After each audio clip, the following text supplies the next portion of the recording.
Do the trashy pulp novels of the world have anything to offer? Are bestsellers all they're cracked up to be? Here at Terrible Book Club, we explore whether you really can judge a book by its cover, or its ridiculous synopsis. You ever passed a book and thought, ugh, who's reading this? We probably are.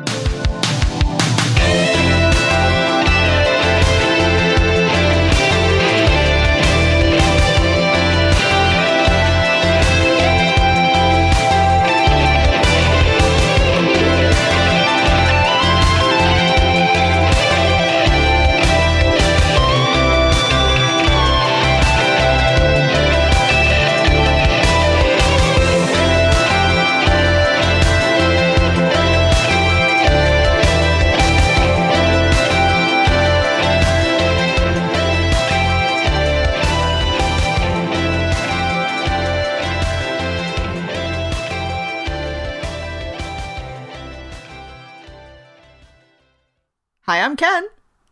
And I'm Dee. And this is Terrible Book Club. Terrible. What?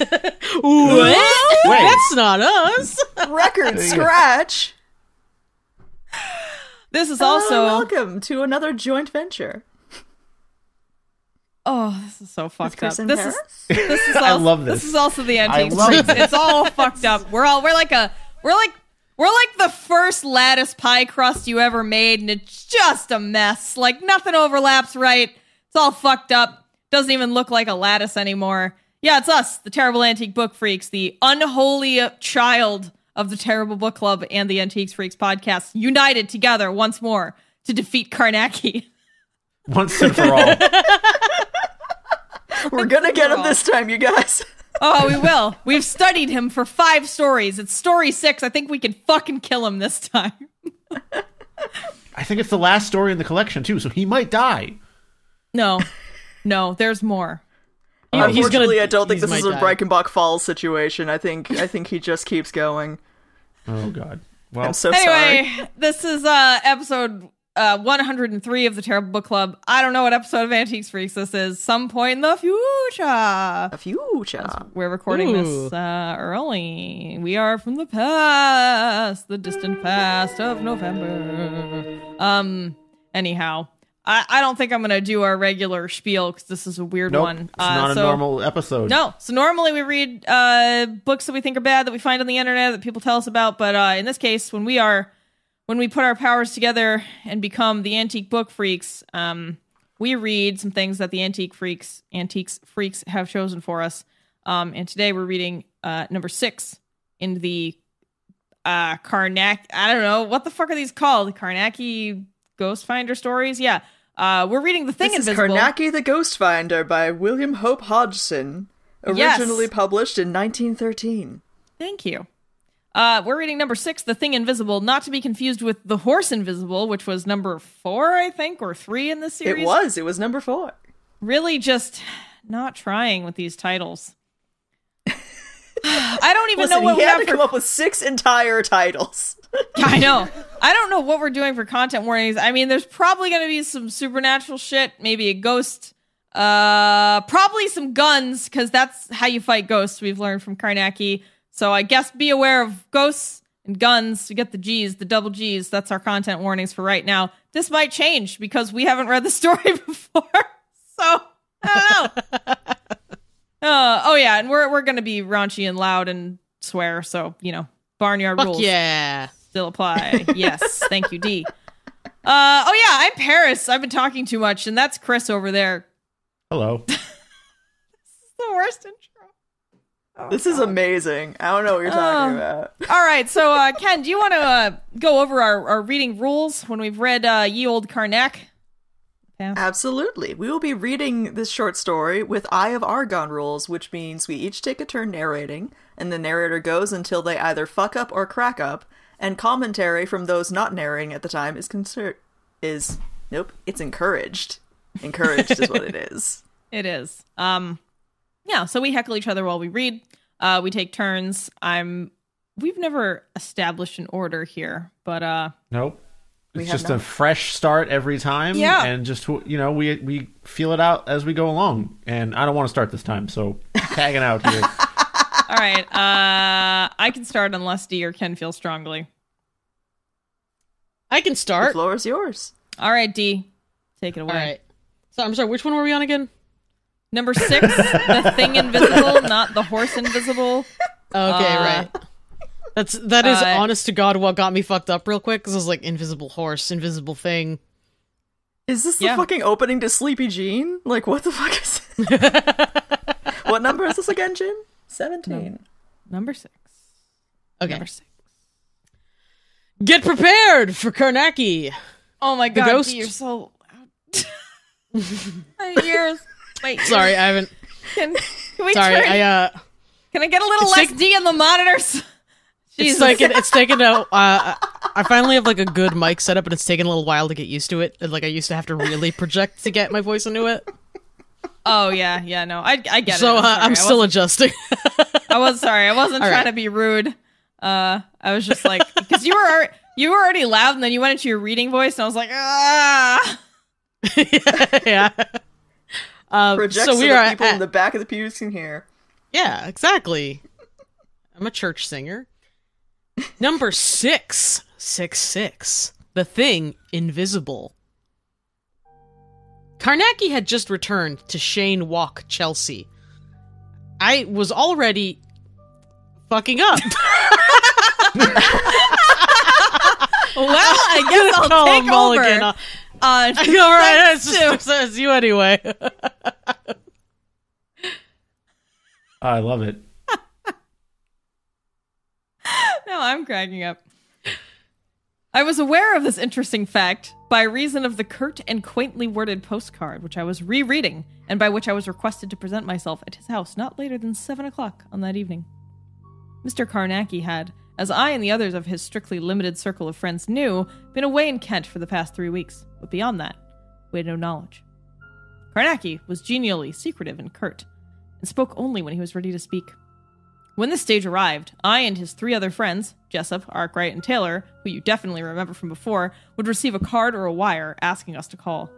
Not one of us ever willingly missed, for after a thoroughly sensible little dinner, Carnacki would snuggle down into his big armchair, light his pipe, and wait, whilst we arranged ourselves comfortably in our custom seats and nooks.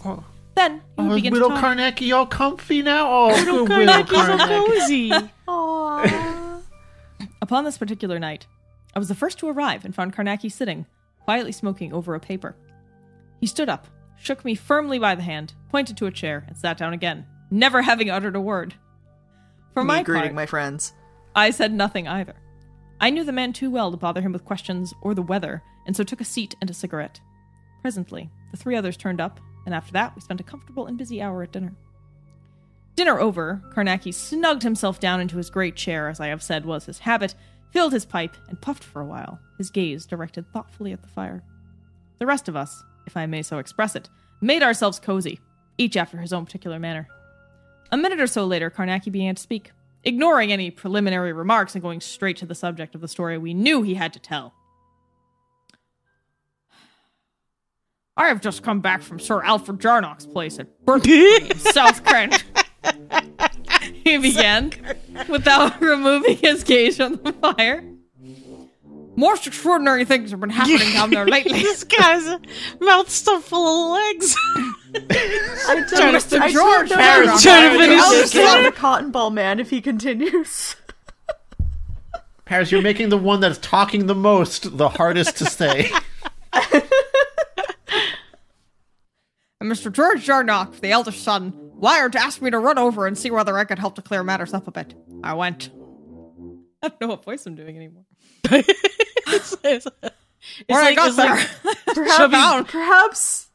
a different, easier, more consistent man. voice. It's a man playing Chubby Bunny and trying to pretend to be Sean Connery at the same time.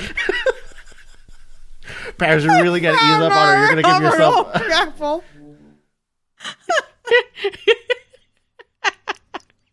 Okay, I think I've been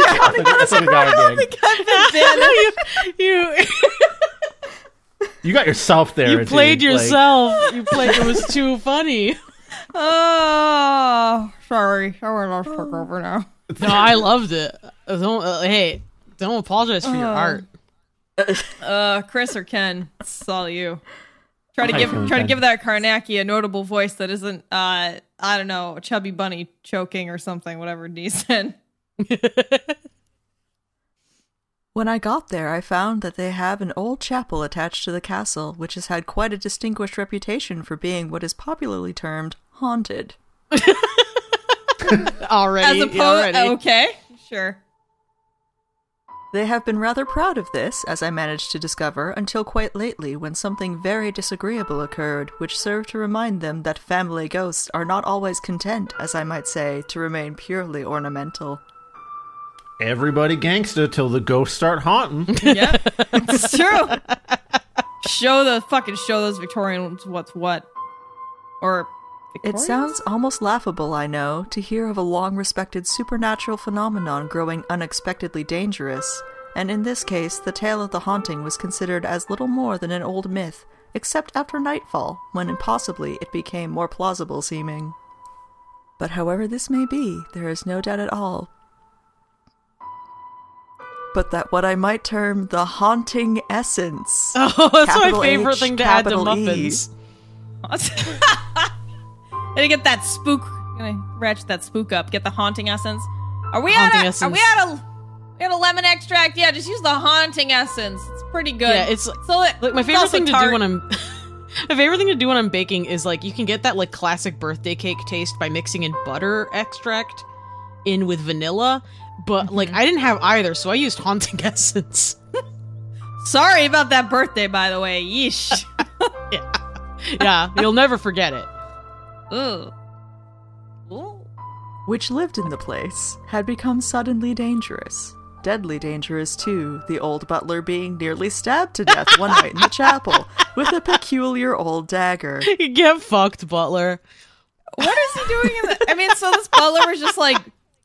Was he just praying in the chapel and some ghost was like, time to murder? Like, I don't know. That seems a little already weird. this like saying that it was a ghost is extremely convenient to everyone else living in the house. Yeah. I don't know, it's probably a ghost. Oh, yeah. It is, in fact, this dagger which is popularly supposed to haunt the chapel. And yes, haunt is in scare quotes. A lot of things are in scare quotes here. At least, there has been always a story handed down in the family that this dagger would attack any enemy who should dare to venture into the chapel after nightfall. But of course, this had been taken with just about the same amount of seriousness that people take most ghost tales, and that is not usually of a worryingly real nature. I mean that most people never quite know how much or how little they believe of matters abhuman or abnormal. Abhuman. No one really thinks about how hard it is to make a six-pack. Yeah, I was gonna say, I do some crunches and I get abhuman. And generally, they never have an opportunity to learn. Yeah, most people don't get a six-pack. And indeed, as you are all aware, I am as big a skeptic concerning the truth of ghost tales as any man you are likely to meet. Oh, really? Citation needed. Really? On God? Really? I'm not feeling Only that. I am Sure, what I might Carnacki. term an unprejudiced skeptic. Fuck off, Carnacki. Fuck off. I am not given to either believing or disbelieving things on principle. Fuck also off. in scare quotes. As I have found many idiots prone to do. Oh, boy. And what is more, some of them not ashamed to boast of the insane fact. I view all reported hauntings, quote-unquote, as unproven until I have examined into them, and I am bound to admit that 99 cases in 100 turn out to be sheer bosh and fancy. But the 100th! Well, if it were not for the 100th, I should have few stories to tell you, eh? Okay, so you're telling us this is your 600th story. Yeah, Is that apparently what you're this is his... Yeah. It's your 600th ghost adventure, at least. I don't believe that. I don't believe it at all. How many episodes of Ghost Adventures are there? There's actually probably about 600. I don't know. I don't know, but like I appreciate that viewpoint, but it's not how we have come to learn of the character. Because he is never the first. He's not really the first one to be like, maybe it's something else. I mean, I don't know. No, he always runs screaming through the halls that a bubbling tar clown is going to like kill him. And it's like, right. Well, like, yeah, what a skeptic. He's right. He's right. He's not wrong. Of course, after the attack on the butler, it became evident that there was at least quote-unquote something in the old story concerning the dagger, and I found everyone in a half-belief that the queer old weapon did really strike the butler, either by the aid of some inherent force, which I found them peculiarly unable to explain. Queer old weapon is what I want to be called when I'm old. Oh, yeah. D, the queer old weapon. Or else in the hand of some invisible thing or monster of the capital O outer capital W world. Which a great video game. Thank you, Carnacki. Exclamation point. Did the Outer World game have some invisible thing or monster? It did have monster. Okay, had monster. Arguably. I can't say much to it having some invisible thing. I did say invisible. Okay. Invisible. Yeah, not invisible, but just unable. I don't know. Unable to visible, yes. Unpossible to visible, I think is the correct term. Yes. Scientifically speaking. Oh. From considerable experience, I knew that it was much more likely that the butler had been, quote-unquote, knifed by some vicious and quite material human. Okay, all right. This is reasonable. I feel like this story is starting off so much more reasonably than any of the other ones, and I'm so confused by that, but okay. It is pretty rare for Carnacki to just say, like, if a guy was stabbed, it was likely by another guy. But yeah. I am really curious as to why knifed is in quotes, because the one provable thing is that a knife went into the man. Yeah, the quotes are sorry. No. What was it? Oh, no, go ahead. I was just saying, yeah, it's the things that are in quotes and the things that are capitalized just seem so It makes it seem like Carnacki doesn't believe the man was stabbed, which like is the one provable experience. Like, yeah, you're right. It's silly. It does not seem to follow any earthly pattern, his capitalization or punctuation. It's true. Naturally, the first thing to do was to test this probability of human agency, and I set to work to make a pretty drastic examination of the people who knew most about the tragedy. The result of this examination both pleased and surprised me, for it left me with very good reasons for belief that I had come upon one of those extraordinary rare, quote-unquote, true manifestations of the extrusion of a capital F force from the capital O outside. In more popular phraseology, a genuine case of haunting. And for the first time, haunting is not in scare quotes. Well done, Carnacki, you've grown as a man. Obsessed with the fact that this guy is examining a case in which a man was stabbed and describes the experience as both pleasing and surprising. Very cool. If I were the butler, I would be so chuffed if he was like, I'm pleased to announce. Like, great! Because I've had the best time of this Carnacki. Wait, because the butler's still alive. It said he was nearly knifed to death. He's right there. So glad you're having a good time looking into my near death. What a jolly good experience I'm having, sir. Sorry about the knife. It's been knife to examine this case. All right. Let's take. Wait. We need a. All right, we gotta get a pool going.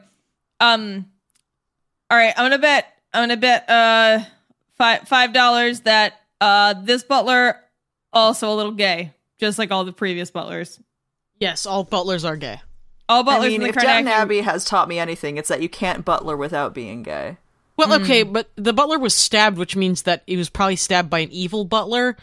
And if Downton Abbey's taught me anything, it's that gay butlers are evil.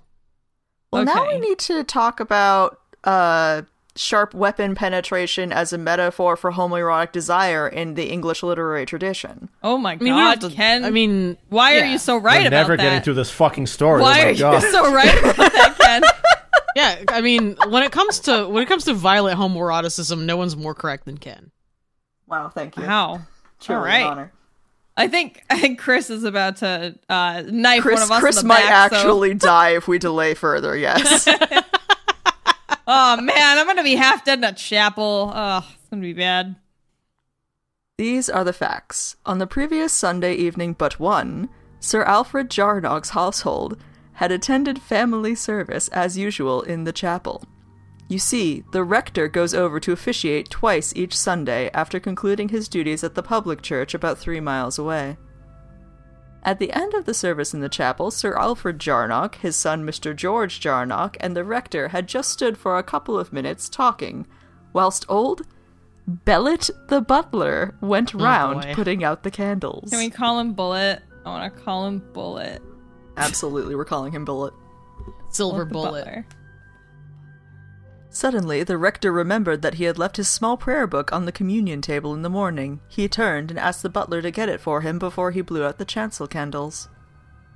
Now, I have particularly called your attention to this because it is important in that it provides witnesses in a most fortunate manner at an extraordinary moment. You see,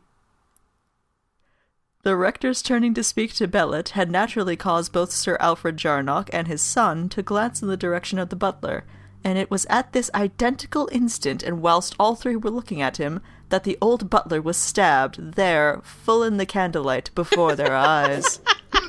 What a fortunate manner to be stabbed.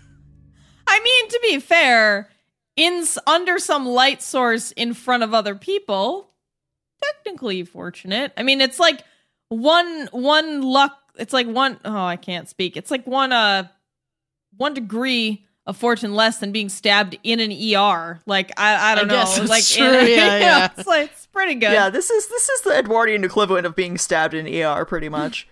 Wow, that's a good point. I took the opportunity to call early upon the rector after I had questioned Mr. George Jarnock, who replied to my queries in place of Sir Alfred Jarnock, for the older man was in a nervous and shaken condition as a result of the happening. Can't blame him, it was a terrible film. I agree. And his son wished him to avoid the scene as much as possible. Sick burn. Zing. That was a good zing. Sorry. The rector's version was clear and vivid, and he had evidently received the astonishment of his life. He pictured to me the whole affair, Bellet up at the chancel gate going for the prayer book, and absolutely alone.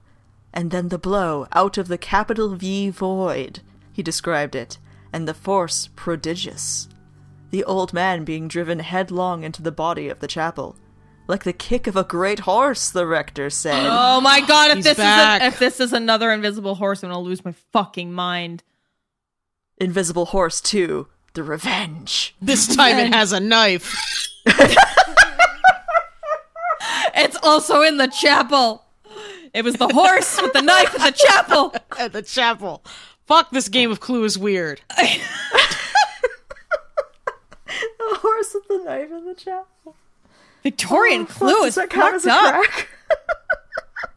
I mean, it doesn't. I was gonna count it. Oh man!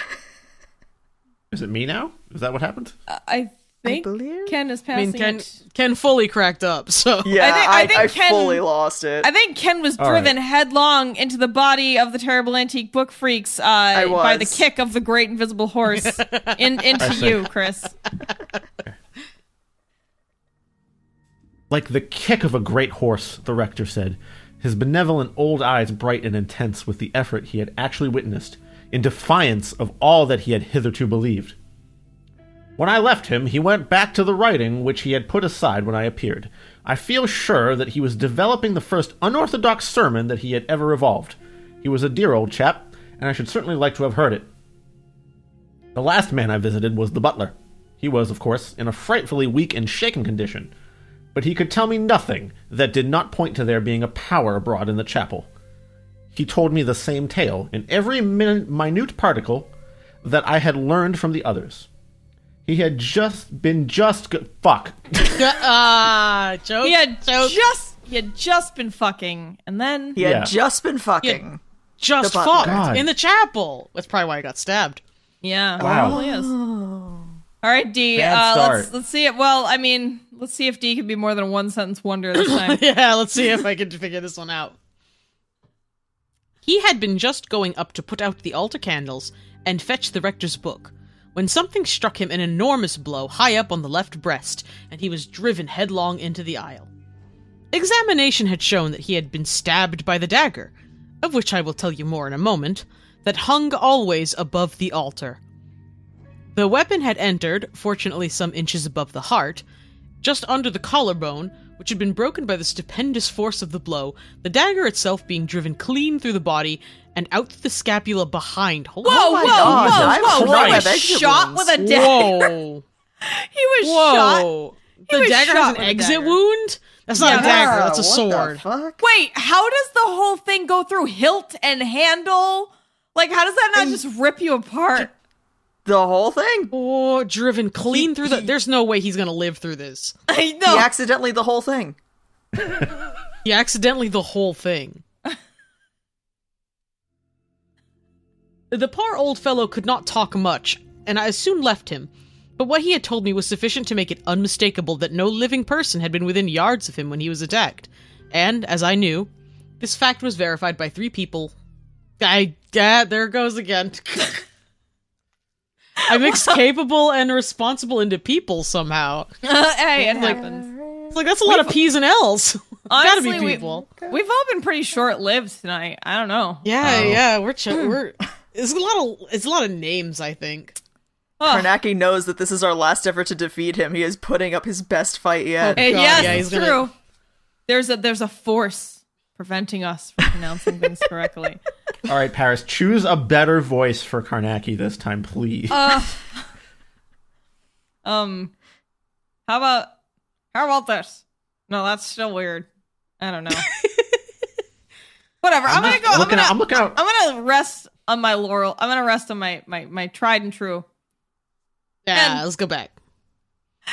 And as I knew, this fact was verified by 3 capable and responsible witnesses, independent of Bellet itself. Now this I can get behind. Yeah, this is good. The thing now was to search the chapel, which is small and extremely old. It is very massively built and entered through only one door, which leads out of the castle itself, and the key of which is kept by Sir Alfred Jarnock, the butler, having no duplicate. The shape the Carnacki branch of the Kennedy family is not often spoken of. I was gonna say, it sounds like an advertisement for like a used electronics store in New York. Yeah, I don't know what I'm doing. Where you can pick up your electric pentacles? Yes. Yeah. Exactly. The shape of the chapel is oblong, and the altar is rally, damn it! Fuck! Rally, god damn it! We're never fucking finishing this story, holy shit, but... We're never gonna do it. 3 hours later, sorry, I was trying to say railed. Railed was the word. Carnacki's putting up a fight. Carnacki's putting up a fight. He shipped us all haunted essence in our latest holiday packages. It's in my Pepsi right now, yeah. Yeah, it's in there. Ooh, I kind of want a Pepsi. Let me just pour a cup of haunted essence real quick. All right, well, I fucked up railed. It's Ken next whenever he's done with his drink. Me. The shape of the chapel is oblong, and the altar is railed off after the usual fashion. There are 2 tombs in the body of the place, but none in the chancel, which is bare, except for the tall candlesticks in the chancel rail, beyond which is the undraped altar of solid marble, upon which stand 4 small candlesticks, 2 at each end. Obvious exits are east and north. Yeah. East, north, south, and Dennis. I liked Sorth for a new direction of south-north. Sorth, east, west, Sorth, and Dennis. Yes. Above the altar hangs the Wayful dagger, as I had learned it was named. Is it supposed to be like Wowful? Waffle. Wayful dagger. A waffle dagger. Waful. Call that a wayful dagger. Is it supposed to be woeful? That's what I was thinking. Dagger. Let me see what the internet has to say about. That is a dagger straight out of Ohio. By the way, when I type in wayful, the first thing Google wants me to change it to is waifu. I just want you all to know. Oh, the waifu dagger. Oh, the waifu from the dagger. Orient. That makes so much sense. Glorious Nippon, the waifu dagger. Waifle is the Scottish predecessor to woeful. Okay. The Scots spelling. So when I looked up waifle, I did get wordnik.com, and the example given is from Carnacki the Ghost Finder. Oh, is it really? God, yeah. Why? Oh my God. The pain in my heart. Pain. Anyhow, back to the story. I fancy the term has been taken from an old vellum which describes the dagger and its supposed abnormal properties. I took the dagger down and examined it minutely and with method. The blade is 10 inches long, 2 inches broad at the base, and tapering to a rounded but sharp point rather peculiar. It is double-edged. How the 10 fuck inches is the butler still isn't alive? enough. 10 inches isn't enough to go all the way through a human being. No, like the entire dagger, from tip to pommel went through his whole body. Yeah. Like a bullet. Yeah. I can't. Carnacki. I know. Carnac, come on. You're really trying to pull out the stops on this last one, but we know. You saying the butler can't take 10 inches? Oh! You know what? You know... We all know Hodgson butlers can take it all. I'm saying 10 inches is way above the average. For daggers. Knife. Yeah. So, you can't be expected. Yeah, I gotta say, I was not expecting Ken to be the first one to make the dick joke. That was exquisite. I know. I'm honestly, I'm proud of you, Ken. I know. I learned from the best. What can I say? We've truly corrupted you at this point. The metal sheath is curious for having a crosspiece, which, taken with the fact that the sheath itself is continued 3 parts up the hilt of the dagger in a most inconvenient fashion, gives it the appearance of a cross. I can't even begin to picture this. What the fuck? Yeah, what are we looking at here? That this is not unintentional is shown by an engraving of the Christ crucified upon one side, whilst upon the other, in Latin, is the inscription, "Vengeance is mine, I will repay." Wait, so it's definitely the horse. Wait, the dagger just says, I'm a magical evil dagger and I'm gonna fucking kill you on it, and they just have that in the church? And they saw that and they were like, this has to stay in the church, I think. But it's also got Jesus on it, so it's probably fine. You know, Jesus' favorite thing, Jesus was super into vengeance. I remember Jesus saying, "Vengeance is mine, I will repay," shortly before he, suplexed, Pontius Pilate in half. Yeah. For sure. So that all tracks. I'm trying to imagine this. Okay, it's 10 inches long, 2 inches broad. That's pretty substantial. Tapering to a round but sharp point, double edge. Cross 3 parts up the hill. Paris, we have to get through this story. I'm just having a really hard time. I can't picture it. I can't make sense of the logistics of it.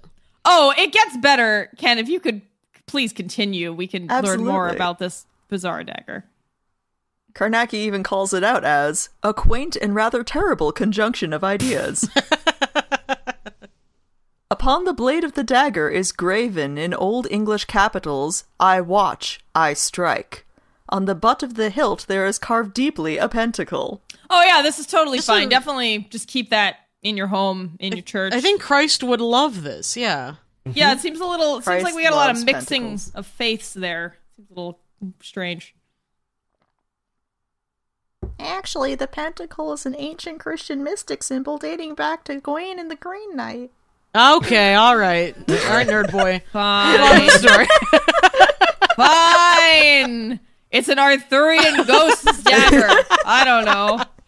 It's an Arthurian horse ghost dagger. That's what I've decided. This is Merlin's horse. He's pissed. I don't know. He's in this knife somehow, and he hates butlers. All horses It's really the hate only butlers. explanation.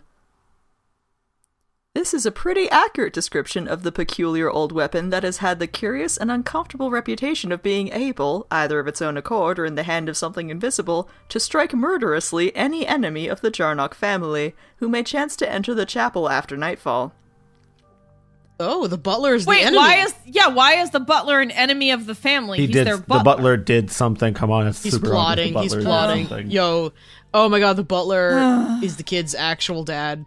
Yeah, come on. I may tell you here and now that before I left, I had very good reason to put certain doubts behind me, for I tested the deadliness of the thing myself. Carnacki killed a man, okay? As you know, however, at this point of my investigation, I was still at that stage where I considered the existence of a supernatural capital F force unproven. In the meanwhile, I treated the chapel drastically, sounding and scrutinizing the walls and floor, dealing with them almost foot by foot, and particularly examining the 2 tombs. At the end of this search, I had in a ladder, and made a close survey of the groined roof. I passed through... What's a groined roof? That is actually a technical construction term, but it is funny. What is it? It's a technical construction term for a roof with a dick. Yeah, what is it? For a roof with that has a dick and balls. No, it's it's so like it's like dovetailing. It's like where 2 joists meet. It's called the groin. Oh, that makes sense. Kind of like how when 2 legs come together, it's the groin. Yeah. Yeah. Okay, that actually makes perfect sense. Thanks. I passed 3 days in this fashion, and by the evening of the 3rd day I had proved to my entire satisfaction that there is no place in the whole of that chapel where any living being could have hidden, and also that the only way of ingress and egress to and from the chapel is through the doorway which leads into the castle, the door of which was always kept locked, and the key kept by Sir Alfred Jarnock himself, as I have told you. I mean, of course, that this doorway is the only entrance practicable to material people. Practicable? Good catch. No, that's it's practicable. Practicable. I don't know. Something about the setup makes me think it's hard C. Practicable. Yeah, it's practicable. Yes, as you will see, even I had... Nope. Nope. There it is. Oh, Fucked it. Nope. All right. Well, I guess I'm up this time, and I'm going to go with Paris's interpretation of Carnacki this time. Actually, just That's a good one. Yeah. some kind of hybrid Boston, New York man. Back. Some kind of Boston, New York man. Yes. I have a dark and terrible secret to confess. I can't tell Boston and New York accents apart. They are similar.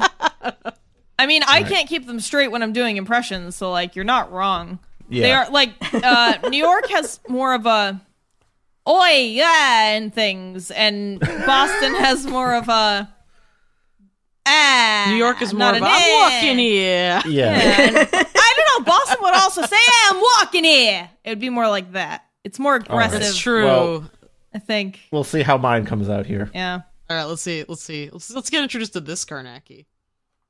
Yeah, as you will see, even I had discovered some other openings, secret or otherwise. It would not have helped at all to explain the mystery of the incredible attack in a normal fashion. For the butler, as you know, was struck in full sight of the rector, Sir Jarnock, and his son. And old Bellet himself knew that no living person had touched him out of the void. That's sad. The rector had described the inhumanly brutal attack. Out of the void. A strange feeling it gives one, eh? And this is the thing that I had been called in to bottom. So I see Carnacki is going to be taking the 10 inches. For bottom. Oh, confirmed. Wow. Carnacki saw the 10 inches and he was like, that's nothing. Oh, he's like, I'm here to show you the way. He's like, come on, Bullet. We're gonna do it. Wow. How do these stories just get gayer? Like, I don't understand how this keeps happening. Called into bottom is a hell of a fucking He's called phrase. into bottom 10 inches. What? And what? Called into bottom a 10-inch dagger. Yeah. It's a Tuesday. After considerable thought, I decided on a plan of action. I proposed to Sir Alfred Jarnock that I should spend a night in the chapel and keep a constant watch upon the dagger. But to this, the old knight, a little wizened, nervous man, would not listen for a moment. He, at least, I felt assured, had no doubt of the reality of some dangerous supernatural force a-roam at night in the chapel.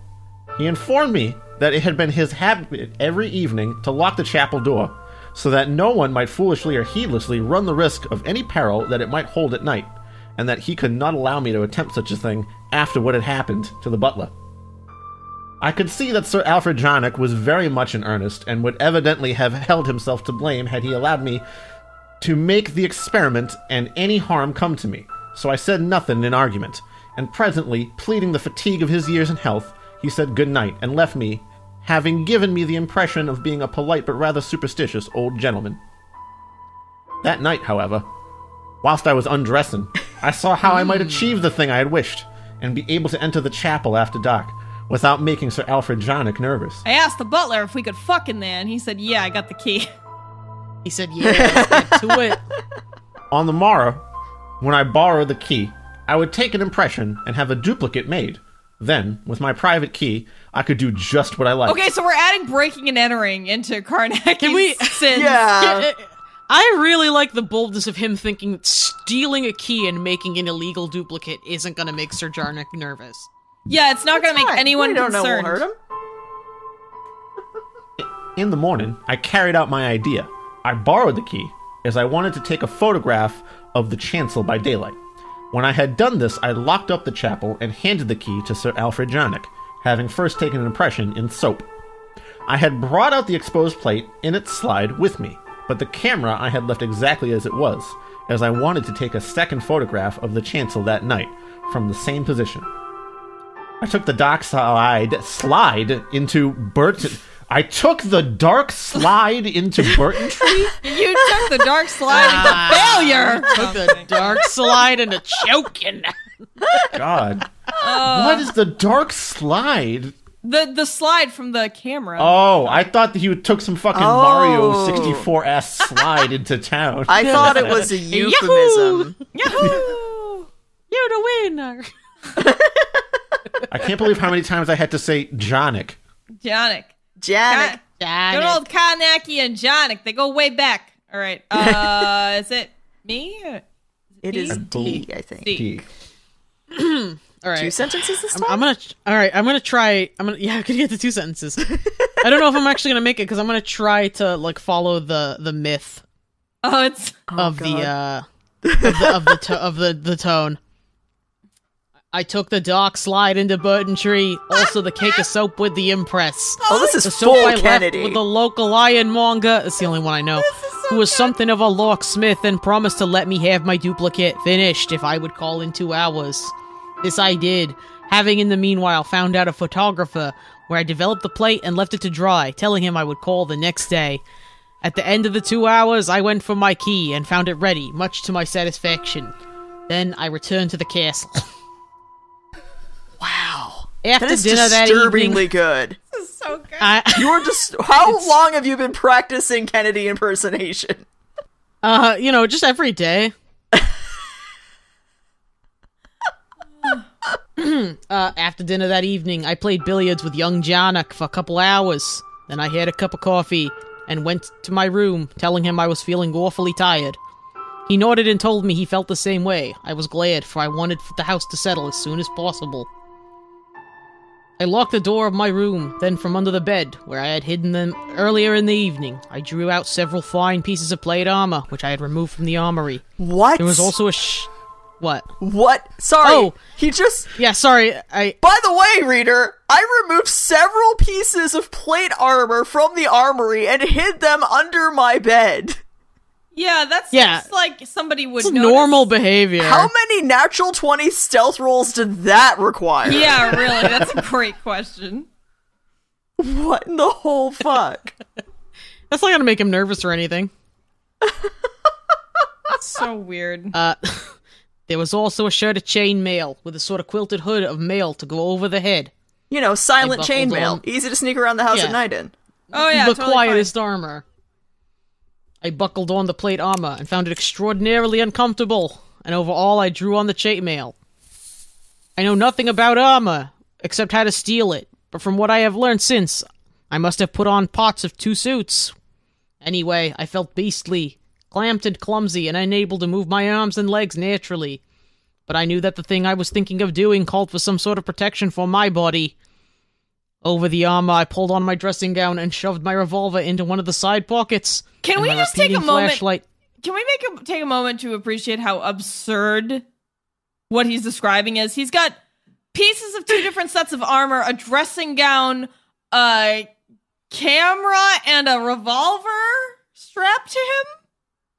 Yes. So just picture him putting all of this on in the dead of night, and just like a random footman or maid going down the hall trying to get the house settled for the night, and just hearing a soft clanging from Carnacki's room and just being like, you know what? Not my department, and then just keeping going. Yeah, you know what? I'm not gonna ask. Not gonna ask. I don't get paid that much. You know Not gonna. Don't need this tonight. Not worth it. Oh. Turns out the accent was the key to me getting past 2 sentences. Yes. Sorry to interrupt you, by the way. That was just absurd. No, I'm really appreciating how much Carnacki is just robbing this man. Yeah. My dark lantern I carried in my hand. As soon as I was ready, I went out into the passage and listened. I had been some considerable time making my preparations, and I found that now the big hall and staircase were in darkness, and all the house seemed quiet. I stepped back and closed and locked my door. Then, very slowly and silently, I went downstairs to the hall, and turned into the passage that led to the chapel. I reached the door and tried my key. It fitted perfectly, and a moment later I was in the chapel, with the door locked behind me, and all about me the utter silence of the place, with just the faint showings of the outlines of the stained, lighted windows, making the darkness and lonesomeness almost the more apparent. Now it would be silly to say I did not feel queer. I felt very queer indeed. You just try, any of you, to imagine yourself... Fuck. Got me. Oh, wow. You just try, any of you. Does it? Wow. That was incredible. I don't think I can do that same voice. No, it's fine. I Just love do how your you were regular Paris thing. I love how you were like Mayor Quimby, but also Australian. It was really... Yes. If you guys could tell, I'm really good at accents. I mean, I can't do the one just Paris. Just it's you can't imitate. You just have to do your own classic Paris Bostonian. Let's see. You just try, any of you, to imagine yourself standing there in the dark silence and remembering not only the legend that was attached to the place, but what had really happened to the old butler only a little while gone. I can tell you as I stood there, I could believe that something invisible was coming toward me in the air of the chapel. Yet, I had got to go through with the business, and I just took hold of my little bit of courage and set to work. First of all, I switched on my light. Then, I began a careful tour of the place, examining every corner and nook. I found nothing unusual. At the chancel gate, I held up my lamp and flashed the light at the dagger. It hung there, right enough, above the altar, but I remember thinking the word demure as I looked at it. However, what? Pushed the thought away. He looked at 10 inches and thought demure? Yeah, truly, well, truly he's a competent bottom. But what I was doing needed no addition of uncomfortable thoughts. I completed the tour of the place, with a constantly growing awareness of its utter chill and unkind desolation. An atmosphere of cold dismalness seemed to be everywhere, and the quiet was abominable. At the conclusion of my search, I walked across to where I had left my camera focused upon the chancel. From the satchel that I had put beneath the tripod, I took out a dock slide and inserted it into the camera, drawing the shutter.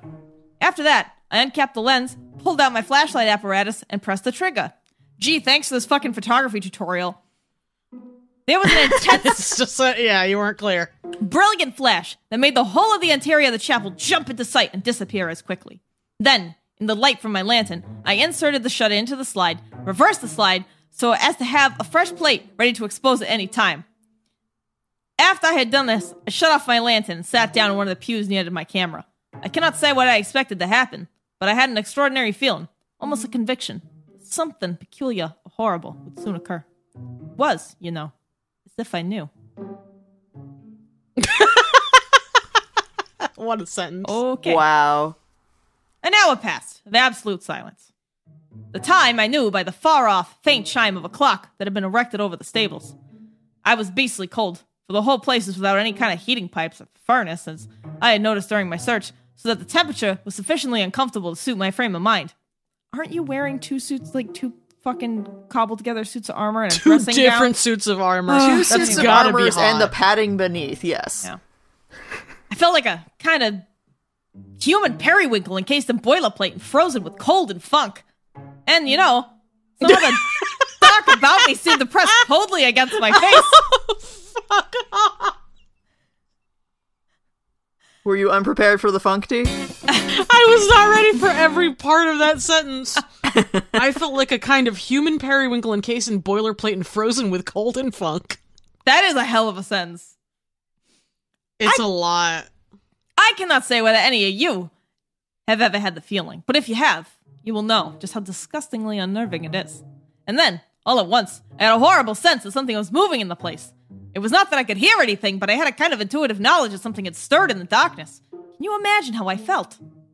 Even though I'm fucking telling you right now, can you imagine it? Even though I'm fucking giving you the details? Imagine? Suddenly, my courage went.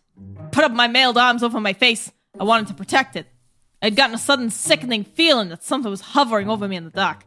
Talk about fright! I could have shouted if I had not been afraid of the noise. And then, abruptly, I heard something.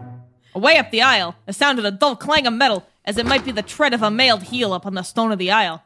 I sat immovable. I was fighting with all my strength to get back my courage. I could not take my arms down from over my face, but I knew that I was getting hold of the gritty part of me again. And suddenly, I made a mighty effort and lowered my arms. I held my face up in the darkness. And I tell you, I respect myself for the act, because I thought truly at that moment that I was going to die. But I think, just then, by the slow revulsion of feeling which had assisted my effort, I was less sick in that instant at the thought of having to die than at the knowledge of the utter weak cowardice that had so unexpectedly shaken me all to bits for a time. Do I make myself clear? You understand, I feel sure, that a sense of respect, which I spoke of, is not really unhealthy egotism, because, you see, I am not blind to the state of mind which helped me. I mean, that if I had uncovered my face by a sheer effort of will, unhelped by any revulsion of feeling, I should have done a thing much more worthy of mention. But, even as it was, there were elements in the act worthy of respect. You follow me, don't you? And you know, nothing touched me after all, so that, in a little while, I got back a bit to my normal and felt steady enough to go through with the business without any more funking. Oh, Jesus. I dare say a couple of minutes passed, and then, away up near the chancel, there came again that clang as though an armored foot stepped cautiously. By Jove, but it made me stiffen. And suddenly, did it? The thought came that the sound I heard might be the rattle of the dagger above the altar. So the thought of the 10 inches above him made him stiffen? Correct. In preparation to bottom it? Yes. Okay. It was not a particularly sensible notion, for the sound was far too heavy and resonant for such a cause. Yet, as can be easily understood, my reason was bound to submit somewhat to my fancy at such a time.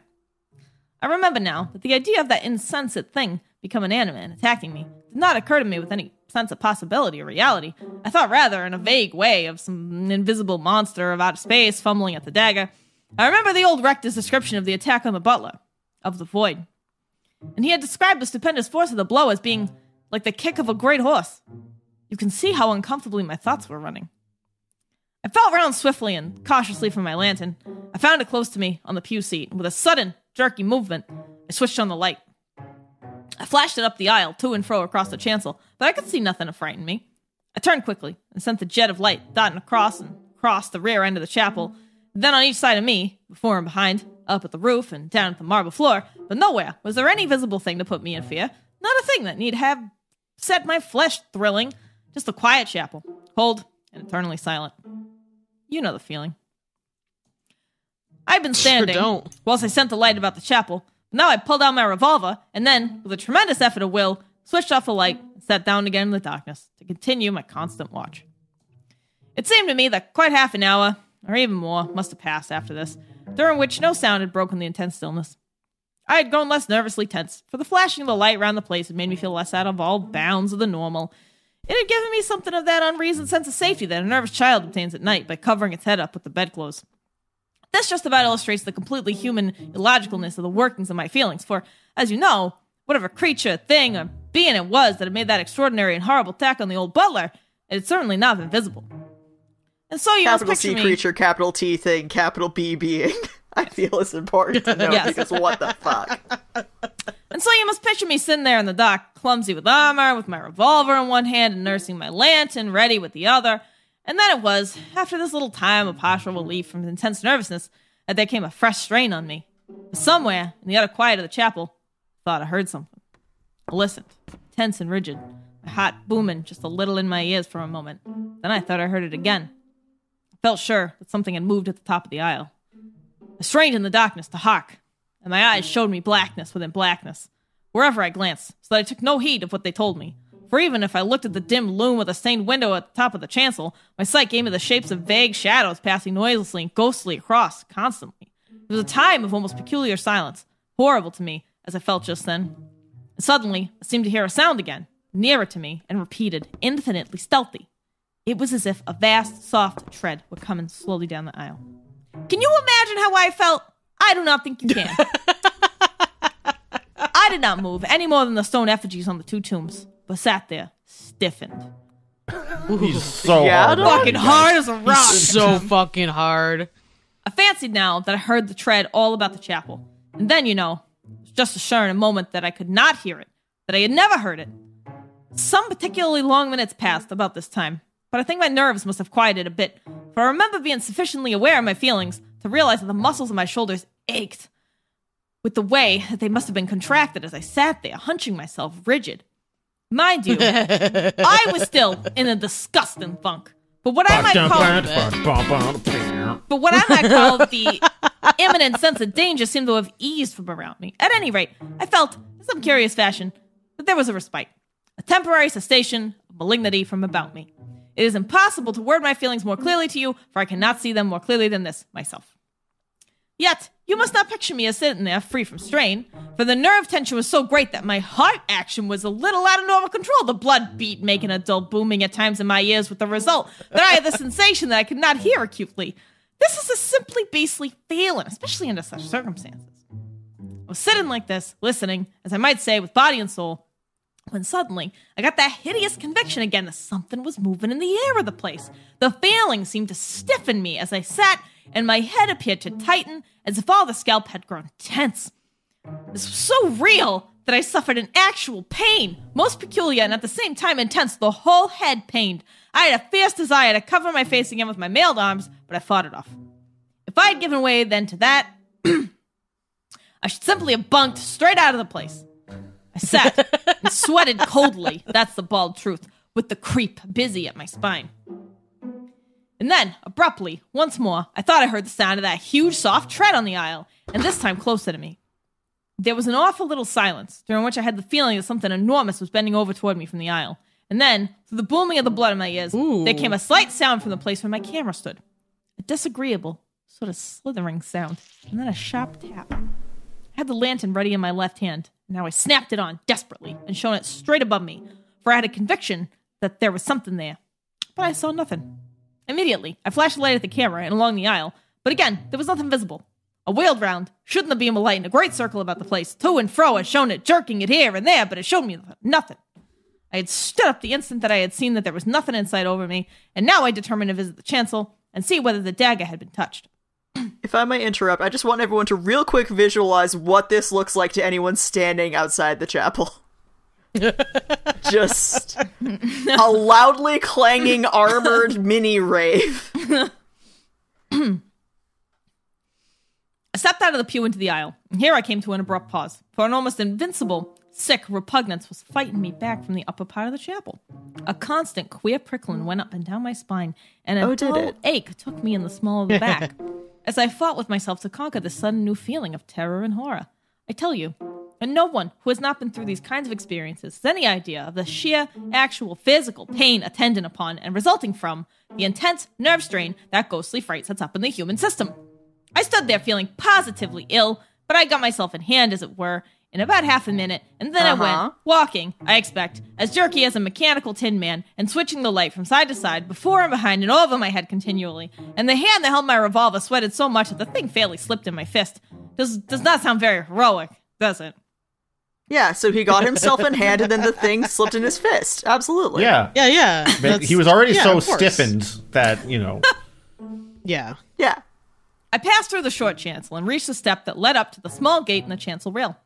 I threw the beam from my lantern upon the dagger. Yes, I thought. It's all right. Abruptly, it seemed to me that there was something wanting, and I leaned forward over the chancel gate to peer, holding the light high. My suspicion was hideously correct.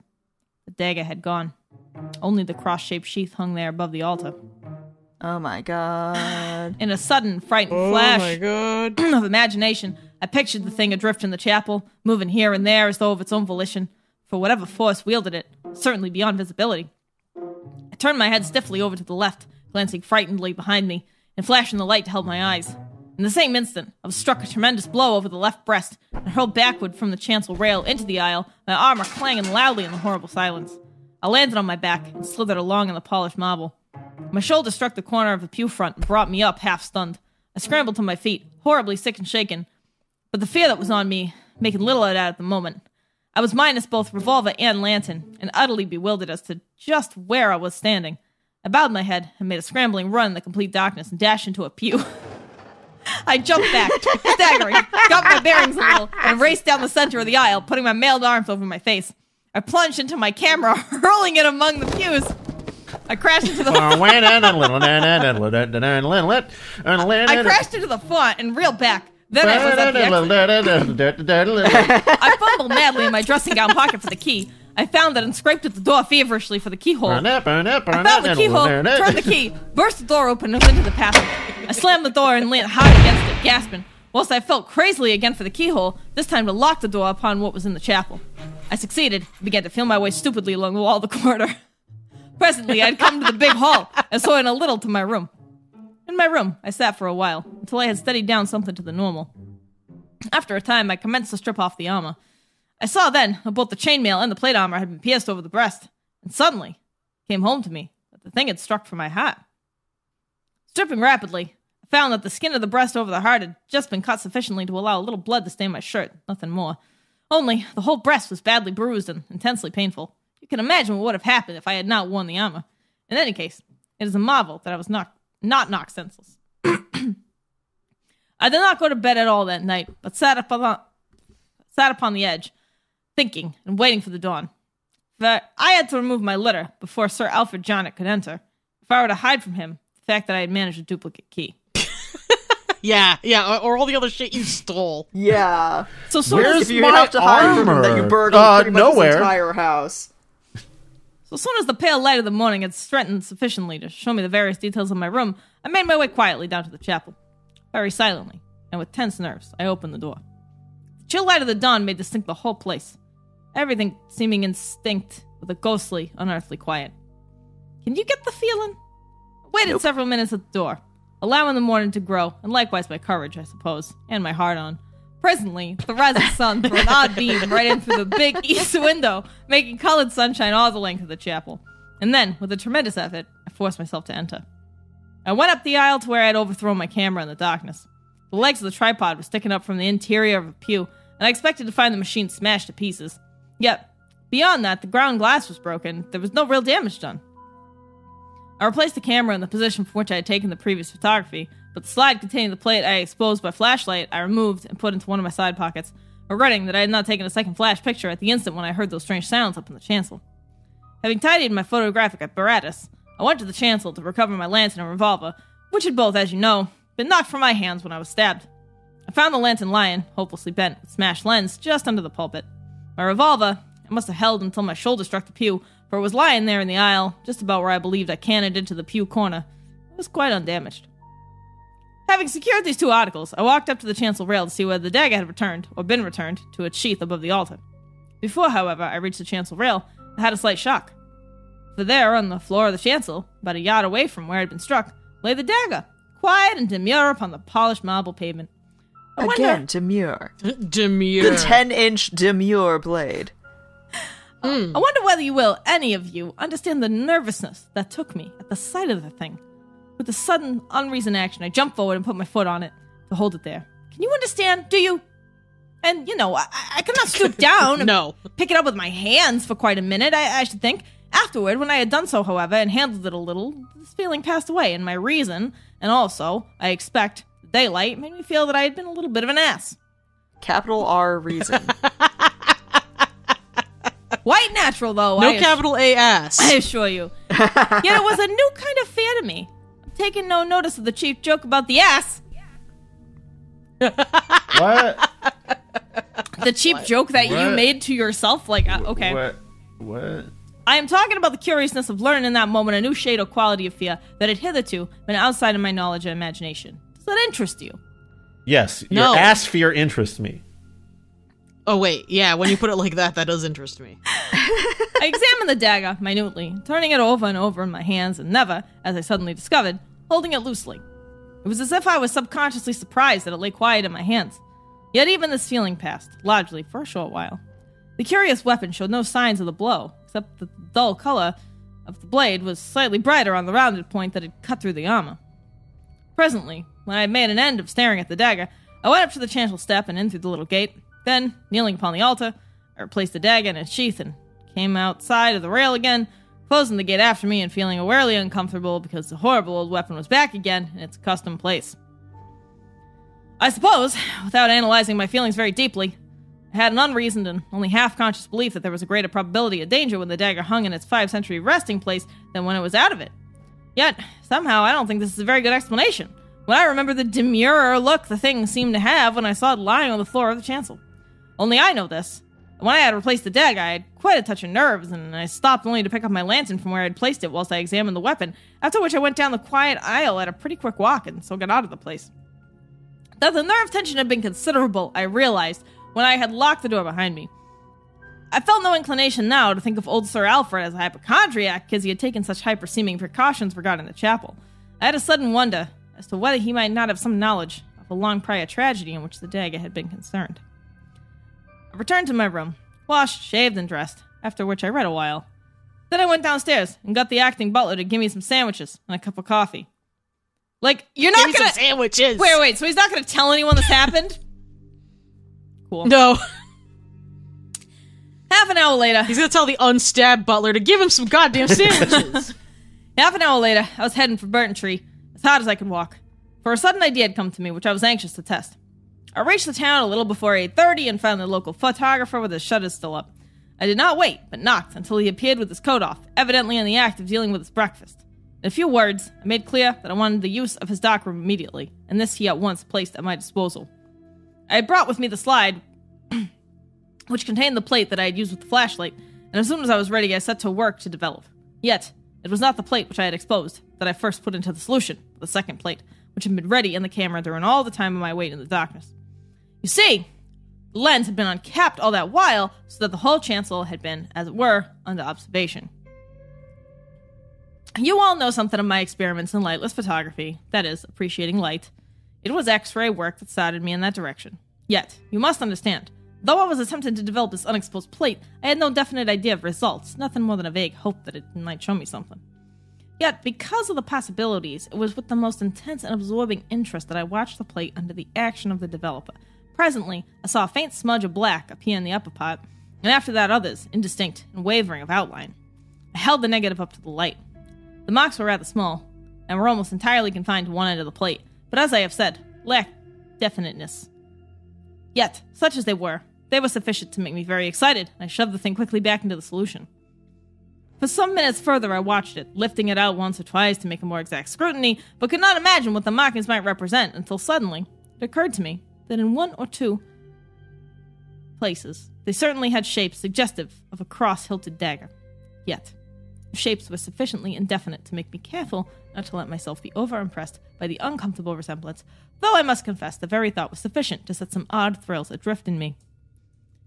I carried development a little further, then put the negative into the hypo and commenced work upon the other plate. This came up nicely, and very soon I had a really decent negative that appeared similar in every respect, except for the difference of lighting, to the negative I had taken during the previous day. I fixed the plate, then having washed both it and the unexposed one for a few minutes under the tap, I put them into methylated spirits for 15 minutes, after which I carried them into the photographer's kitchen and dried them in the oven. Riveting. Early photography stuff here. Ooh, sorry, I need some water. He didn't give you the use of his fucking oven. Yeah. Also, like, you just show up at a strange photographer's house at 8:30 in the morning, you're like, let me use your darkroom, and he's like, sure, stranger. I 100% like he's got toast in his mouth like a little anime protagonist. Yeah. That happens. I'm him. I'm just like, fuck, I gotta see where you're gonna develop right now. Yeah. Whilst the 2 plates were drying, the photographer and I made an enlargement from the negative I had taken by daylight. Then we did the same with the 2 that I had just developed, washing them as quickly as possible, for I was not troubling about the permanency of the prints and drying them with spirits. When this was done, I took them to the window and made a thorough examination, commencing with the one that appeared to show shadowy daggers in several places. Yet, though it was now enlarged, still unable to feel convinced that the marks truly represented anything abnormal. Because of this, I put it on one side, determined not to let my imagination play too large a part in constructing weapons out of the indefinite outlines. I took up the 2 other enlargements, both of the chancellor, as you will remember, and commenced to compare them. For some minutes, I examined them without being able to distinguish any difference in the scene they portrayed, and then abruptly saw something in which they varied. In the second enlargement, the one made from the flashlight negative, the dagger was not in its sheath. Yet, I had felt sure it was there, but a few minutes before I took the photograph. After this discovery, I began to compare the 2 enlargements in a very different manner from my previous scrutiny. I borrowed a pair of calipers from the photographer, and with these, I carried out a most methodical and exact comparison of the details shown in the 2 photographs. Suddenly, I came upon something that set me all tingling with excitement. I threw the calipers down, paid the photographer, and walked out through the shop into the street. The 3 enlargements I took with me, making them into a roll as I went. At the corner of the street, I had the luck to get a cab and was soon back at the castle. I hurried up to my room. 3 enlargements set him tingling with excitement, I see. And put the photograph... Yeah, you know. Put the photographs away. Then I went down to see whether I could find Sir Alfred Jarnock, but Mr. George Jarnock, who met me, told me that his father was too unwell to rise and would prefer that no one enter the chapel unless he were about. Young Jarnock made a half-apologetic excuse for his father, remarking that Sir Alfred Jarnock was perhaps inclined to be a little over-careful, but that, considering what had happened, we must agree that the need for his carefulness had been justified. He added also that even before the horrible attack on the butler, his father had been just as particular, always keeping the key and never allowing the door to be unlocked except when the place was in use for divine service, and for an hour each forenoon when the cleaners were in. To all this I nodded understandingly, but when presently the young man left me, I took my duplicate key and made for the door of the chapel. I went in and locked it behind me, after which I carried out some intensely interesting and rather weird experiments.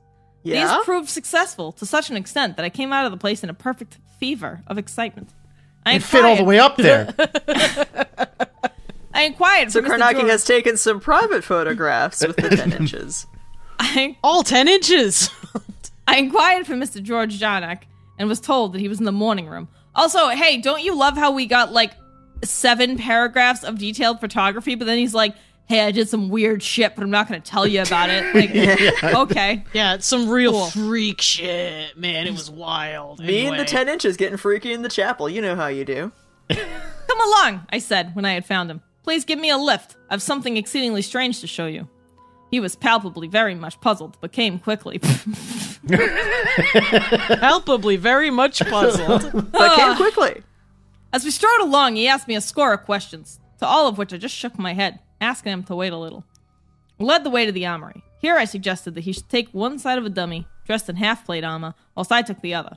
He nodded, though obviously vastly bewildered, and together we carried the thing to the chapel door. When he saw me take out my key and open the way for us, he appeared even more astonished, but held himself in, evidently waiting for me to explain. That is the most English reaction of all time. Seeing someone take out a key they shouldn't have to a part of your house that they shouldn't have access to and being like, he can probably explain this later. I won't question him now. It wouldn't be polite. We entered the chapel, and I locked the door behind us, after which we carted the armored dummy up the aisle to the gate of the chancel rail, where we put it down upon its round wooden stand. Stand back! I shouted suddenly, as young Jarnock made a movement to open the gate. My God, man, you mustn't do that! Do what? He asked, half startled and half irritated by my words and manner. 1 minute, I said. Just stand to the side a moment and watch. He stepped to the side. Oh, to the left. Thank God, I'm free! I'm free! Oh, God, that went on for so long. My throat, really good. Paris, I have to applaud. Nice job, although I understand it was truly magnificent to behold, I must say. I fucked up the accent a few times, but oh, God, my throat. Okay, you have served us well. We've gotten through a good chunk here. We did. I really like this Larry David version of Carnacki that I've got going on here. Yeah, I do. I'm into him. I forget whose turn it is. It's Ken's. Oh, It is me? mm-hmm. I think. It's you. We return now to ASMR Carnacki. He stepped to the left whilst I took the dummy in my arms and turned it to face the altar so that it stood close to the gate. Then, standing well away on the right side, I pressed the back of the thing so that it leant forward a little upon the gate, which flew open. In the same instant, the dummy was struck a tremendous blow that hurled it into the aisle, the armor rattling and clanging upon the polished marble floor. "Good God!" shouted young Jarnock, and ran back from the chancel rail, his face very white. "Come and look at the thing," I said, and led the way to where the dummy lay, its armor What? Nope. Can't get... It's gonna be just go right back to Paris, and she's gonna have to do the rest of it. Oh, The rest of Please. it, yeah. Its Please armored save upper me. limbs all splayed I'll do my adrift in best, queer Paris. contortions. Come and look at the thing, I said, and led the way to where the dummy lay, its armored upper limbs all splayed adrift in queer contortions. I stooped over it and pointed. There, driven right through the thick steel breastplate, was the waeful dagger. "Good God!" said young Jarnock again. "Good God, it's the dagger! The thing's been stabbed, same as Bellet." "Yes," I replied, and saw him glance swiftly toward the entrance of the chapel. But I will do him the justice to say that he never budged an inch. "Come and see how it was done," I said, and led the way back to the chancel rail. From the wall to the left of the altar, I took down a long, curiously ornamented iron instrument, not unlike a short spear. The sharp end of this I inserted in a hole in the left-hand gatepost of the chancel gateway. I lifted hard, and a section of the post from the floor upward bent inward toward the altar, as though hinged at the bottom. Down it went, leaving the remaining part of the post standing. As I bent the movable portion lower, there came a quick click, and a section of the floor slid to one side, showing a long, shallow cavity, sufficient to enclose the post. I put my weight to the lever and hove the post down into the niche. Immediately, there was a sharp clang, as some catch snicked in and held it against the powerful operating spring. I went over now to the dummy, and after a few minutes' work, managed to wrench the dagger loose out of the armor. I brought the old weapon and placed its hilt in a hole near the top of the post, where it fitted loosely, the points upward. After that, I went again to the lever and gave another strong heave, and the post descended about a foot to the bottom of the cavity, catching there with another clang. I withdrew the lever, and the narrow strip of floor slid back, covering post and dagger, and looking no different from the surrounding surface. Then I shut the chancel gate, and we both stood well to one side. I took the spear-like lever and gave the gate a little push so that it opened. Instantly, there was a loud thud, and something sang through the air, striking the bottom wall of the chapel. It was the dagger. I showed Jarnock, then, that the other half of the post had sprung back into place, making the whole post as thick as one upon the right-hand side of the gate. "There," I said, turning to the young man and tapping the divided post. "There's the invisible thing that used the dagger. But who the deuce is the person who sets the trap?" I looked at him keenly as I spoke. What the fuck? This is a ghost? It's just been a fucking legend at Hidden Temple's goddamn trap? I mean, It has. You know what's funny is I was actually going to say that, it's probably just like a spring trap or something at the beginning, and I didn't because I was like, that would be too dumb. Well. Oh, Paris, there's nothing too dumb for Carnacki. It's true.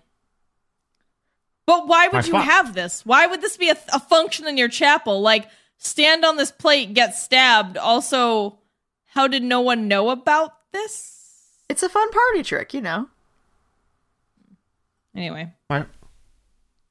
My father is the only one who has a key, he said, so it's practically impossible for anyone to get in and meddle. I looked at him again, but it was obvious that he had not yet reached out to any conclusion. It was obvious he was stupid. "See here, Mr. Jarnock," I said, perhaps rather curter than I should have done considering what I had to say. "Are you quite sure that Sir Alfred is quite balanced mentally?" He looked at me, half frightenedly, and flushing a little. I realized then how badly I put it. I don't know," he replied, after a slight pause, and was then silent, except for one or two incoherent half-remarks. "Tell the truth," I said. "Haven't you suspected something now and again? You needn't be afraid to tell me." "Well," he answered slowly, "I'll admit I've thought father a little strange perhaps at times, but I've always tried to think I was mistaken. I've always hoped no one else would see it. You see, I'm very fond of the old governor." I nodded. Quite right, Wait, too, so, I said. So this guy is sundowning and setting a trap every night? Amazing. Well, and then he purposely this asked... a visit prequel? Well, and it's like, who knew about it? Does Alfred know about it, or does the rector know? And the rector purposely tried to murder the butler by asking him to step in the right place, or what? Oh. Ta-da! But why would you have this function at a chapel? Why would there be a murder function in your chapel? For your chapel murders. Every Tuesday. There's not the least need to make any kind of scandal about this. We must do something, though, but in a quiet way. No fuss, you know. I should go and have a chat with your father, and tell him we found out about this thing. I touched the divided post. Young Jarnock seemed very grateful for my advice, and after shaking my hand pretty hard, took my key, and let himself out of the chapel. He came back in about an hour, looking rather upset. He told me that my conclusions were perfectly correct. It was Sir Alfred Jarnock who had set the trap, both on the night that the butler was nearly killed, and on the past night. Indeed, it seemed that the old gentleman had set it every night for many years. He had learnt of its existence from an old manuscript book in the castle library. It had been planned and used in an earlier age as a protection for the gold vessels of the ritual, which were, it seemed, kept in a hidden recess at the back of the altar. This recess Sir Alfred Jarnock had utilized secretly to store his wife's jewelry. She had died some 12 years back, and the young man told me that his father had never seemed quite himself since. I mentioned to young Jarnock how puzzled I was that the trap had been set before the service, on the night that the butler was struck, for, if I understood him aright, his father had been in the habit of setting the trap late every night and unsetting it each morning before anyone entered the chapel. He replied that his father, in a fit of temporary forgetfulness, natural enough in his neurotic condition, must have set it too early, and hence what had so nearly proved a tragedy. That is about all there is to tell. The old man is not, so far as I could learn, really insane in the popularly accepted sense of the word. He is extremely neurotic and has developed a hypochondriac, the whole condition probably brought about by the shock and sorrow resultant on the death of his wife, leading to many years of sad broodings and to overmuch of his own company and thoughts. Indeed, young Jarnock told me that his father would sometimes pray for hours together alone in the chapel. Carnacki made an end of speaking and leant forward for a spill. But you've never told us just how you discovered the secret of the divided post and all that, I said, speaking for the four of us. Oh, that, replied Carnacki, puffing vigorously at his pipe. I found, on comparing the photos, that the one taken in the daytime showed a thicker left-hand gatepost than the one taken at night by the flashlight. Carnacki is an expert on feeling out the thickness of posts. That put me onto the track. I saw at once that there might be some mechanical dodge at the back of the whole queer business, and nothing at all of an abnormal nature. I've examined the post. Okay, all right, Carnack. I examined the post, and the rest was simple enough, you know. By the way, he continued, rising and going to the mantelpiece, you may be interested to have a look at the so-called waeful dagger. Young Jarnock was kind enough to present it to me as a little memento of my adventure. He handed it round to us, and whilst we examined it, stood silent before the fire, puffing meditatively at his pipe. Jarnock and I made the trap so that it won't work, he remarked after a few moments. I've got the dagger, as you see, and old Bellet's getting about again, so that the whole business can be hushed up decently. All the same, I fancy the chapel will never lose its reputation as a dangerous place. Should be pretty safe now to keep valuables in. This old man's senility almost killed a guy, What? but we shouldn't tell anyone. At least of all, the guy he almost killed. Yeah, maybe let him know. Also, this trap makes no sense. There are other ways, like, you can access the altar from different angles. Why would there just be a trap for one angle? There's two things you haven't explained yet, I said. What do you think caused the two clangy sounds when you were in the chapel in the dark? And do you believe the soft, tready sounds were real or only a fancy, with your being so worked up and tense? Don't know for certain about the clangs, replied Carnacki. I've puzzled about clangs. I've puzzled quite a bit about them. I can only think that the spring which worked the post must have given a trifle, slipped, you know, in the catch. If it did, under such a tension, it would make a bit of a ringing noise. And a little sound goes a long way in the middle of the night when you're thinking of ghostesses. I didn't mess up. Why did he say that? It's G-H-O-S-T. Why did he say ghostesses? Ghostesses. Quote unquote ghostesses. Ghostesses, you know. Dude, it's my favorite company for snack cakes. Ghostesses. Made with haunted essence? Oh, I was just going to say that. Fuck. Haunted essence ghostess. Yeah. Devil dogs, another popular style from...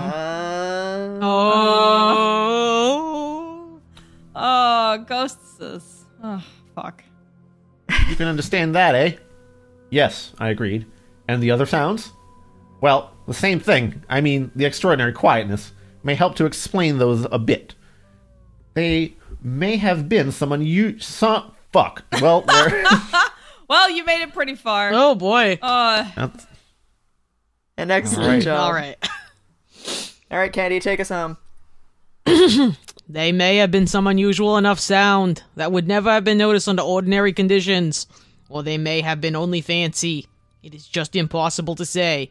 They were disgustingly real to me. As for the slithery noise, I am pretty sure that one of the tripod legs of my camera must have slipped a few inches. If it did so, it may easily have jolted the lens cap off the baseboard, which would account for that queer little tap, which I heard directly after. How do you account for the dagger being in its place above the altar when you first examined it that night? I asked. Why does Dodge have the worst voice? Because he's only here for one more sentence. How could it be there when at that very moment it was set in the trap? That was my mistake, replied Carnacki.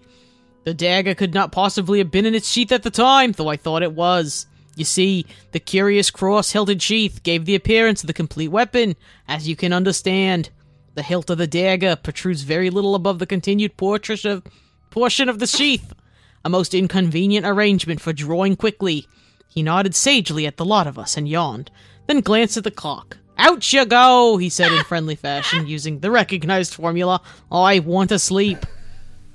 We rose, shook him by the hand, and went out presently into the night, and the quiet of the capital E embankment, and so to our homes. Incredible. Where we all were stiffened by noises in the night. Oh. Yeah. Somehow the worst Carnacki story of all time. I am very stiffened at the fact that I might not have to read much more of Carnacki for at least a short foreseeable future. It described him as spending 3 days examining the chapel. And at no point did he think to look at the fucking knife. Or the gate. Not a fucking or good the finder. Gate. Like, neither of those things. Never touched the gate. Examined it for 3 days. Never touched the gate. Yeah. The knife that hit a man, that stabbed a man, that went through him like a god-danged bullet. And he never took it out of the sheath to look at it. Meanwhile, Sir Alfred calls up a paranormal findy person to ask about, hey, why did the dagger fly through my butler? And he didn't think, hey, maybe it's the fucking trap that I set. I mean, they did, yeah, it's like, they did describe him as senile, basically, but I mean... He's like a very convenient senile, though. He's just lucid enough to realize that, like, his butler being poked full of fucking Swiss cheese holes is not good. Yeah, I just feel like... Well, and here's the other thing. How did the entire dagger, all 10 inches plus hilt and handle, go through chainmail and armor? It didn't. It did, though. No, it didn't. Well, it did on the dummy, true. but not on the dummy. Oh, on the dummy. You're right. Okay. Well, sorry. I guess it didn't go all the way through the body, but it pierced chainmail and armor. What a dagger! Was it the same armor it did Carnacki cut was wearing Carnacki before? Like, did the first blow weaken it and the second go through it? Okay. I'll have to live with that. I guess I'm just thinking, like, I guess there just must be an incredible amount of force behind the contraption, because that's the only way it would go through someone or through armor like that. Wow, what was that? That was a real fuck you send off from Hodgson. Yeah, that was Carnacki's weakest adventure yet. God, well, and also, like, I love how they're just like, oh yeah, he's just senile and not like he maybe planned this because, I mean, he could have put the rector's book back there and know that the rector was going to ask the butler to get it. I mean, he knew, like, this is just Russian roulette with where you stand in church. It's kind of like at some point someone is going to get stabbed and murdered. Like, I don't even understand how the butler is surviving this. How do you get a whole ass sword? The butler didn't survive. Yeah, he did. He was on the mend. But he died like a week later. Yeah. He died like this isn't in the story, just to clarify. I'm just deciding he died of sepsis because like it punched through him. Yeah. It aerated one entire butler. Like I don't think he's coming back from that. Aerated. Yeah, I just God, that was awful. That was awful. And I think that's my favorite part is definitely like everyone going, "Wait, what about all the other garbage you were talking about?" Carnacki goes, "Huh? What? Wow. Let's try something." Yeah. Anyway, get out of my house. I need a sleep. Get out. Really, really good Kennedy, by the way, dude. You said the word "droy" at one point there, and I was amazed with how you just perfectly nailed it. Yeah, you've got the real like. I almost lost it at having to say queer again. Like, queer. Every time he said queer, like, I don't know why, but like, an instant comedy for me is the Boston accent saying queer. Especially considering it is a common derogatory like statement here. Yeah. Lord knows you hear it enough in Boston. Yeah. Yeah, I was gonna say, like, it's not hard to find someone saying something's fucking queer. So like, just saying it almost tipped me over the edge 3 times. Oh man! Jesus. Somehow the story. I'm so glad we could all come together for Carnacki once again. What a wonderful experience. Yeah, I had a great time with you. You guys turned it into the good experience. Yeah, I would not. Since this is technically an episode that we're airing, how would I fix this? I don't know. All the things we just listed, all those things need to be changed. Also, don't read this. It's not right. You just listen to it anyway, so jokes we fix on it by not reading it in the first place. Mm-hmm. Yeah, we're reading it for a reason, so you won't. Yes. Counterpoint, do read these, they're hilarious. Counterpoint, if you're going to read these, definitely do an Eye of Argon with your buds. Yes, very true. Definitely make a game out of it. I would not recommend a drinking game because you will become violently ill and need to be transported to the nearest medical facility. Yes. I guess I should thank our patrons, but I don't have the list in front of me. I don't know if I can remember all 18. That's a lot. Do we want to record separate outros? Yeah, we could just do that as well. And tack them on to the end of our respective episodes? Yeah, sure. We could even do a better real intro. I don't know. Whatever. No, that one was fine. Wow. That one was great. That was golden. I think at this point it's just best if we all say goodbye. Okay. And thank you for joining us on this, at least last for a while, Carnacki adventure. Yeah, we're taking a break from the old Carnac. Did a lot of Carnacking. I think I can get copies of the complete Carnacki shipped to everyone within the month. Oh, great. I don't know whether I should say thank you or be concerned. You're welcome. Well, wait, the complete Carnac. I mean, how much more car is there to be knacked? 3 more. There are 3 more cars to be knacked. 3 more short stories? 3 more short stories. Okay. I was a little scared you were going to say 3 more books of short stories, and I was going to go, oh, God. No. All right. 3 more short stories. Okay, I guess I can do that. I just need some recovery time. Yeah. We just need some time to, decompress ourselves. to stop thinking about the ghostesses for a little while. Oh, well, this was a lot of fun. Thanks for doing this with us. This was a good time. And on this marathon recording day, it was a nice time to have some company. It's not just me and Chris, A little bit of a palate cleanser. Yeah. But the worst, like not a palate destroyer. A palate destroyer. Something to help you forget you ever had a palate. Yeah, instead of a cleanser, we just set our palates on fire, and it's just a different kind of pain. That's how it works. Yeah. It's like spicy food. Oh my god, we have to do something with burningclown.com. Someone. Yeah, seriously. Yeah. When is burningclown.com going online? Sorry, I am more actively working on it now that I am underemployed. Oh my god, that's incredible. Yeah, all it really needs to be is like a clown roasting on a spit and then buttons to terriblebookclub.com and antiques. And just buttons to our respective pages and just a clown roasting on a spit. That's all it needs to be. Burningclown.com. Clown roasting on a spit. That's what happened to him in the story. Yeah, that's true. He was burnt at the stake, not roasted on a spit. He was just. That's the same. Yeah. That's the same. That's just upright. Roasted on a spit. That's just a spit, wasn't. But up. Like it's the same thing. No, I thought he was in the oven. That's why in the fireplace. That's why he was in that. His spirit was in that room. I'm just gonna keep doing this motion. Yeah, he was roasted, but I don't think he was spitting. I think he was. I don't think they rotisseried him. No, I think they just burnt him. I think he was just a burning clown. Just like regular being on fire. I think it was rotisserie clown. That's what I think. All right, well, you can refer back to that in previous episodes. Taken for like a different purpose. Wait, well, I don't know. Wait, do you think spit roast? Hold on, we're gonna find out. No. You see, every time you do this, I'm just gonna go buy another domain. No. Spit roasted clown. No. We do not need to acquire spitroastclown.com. I don't know about this one. We need to go. Okay, we need to go before we get this on the episode. Goodbye, everybody. It's available. Goodbye, everybody. It's available. Goodbye, everybody. Good for whoever else takes it. Dee and I are just gonna hold hands and run off into the sunset, cackling maniacally with all clown URLs under our belt.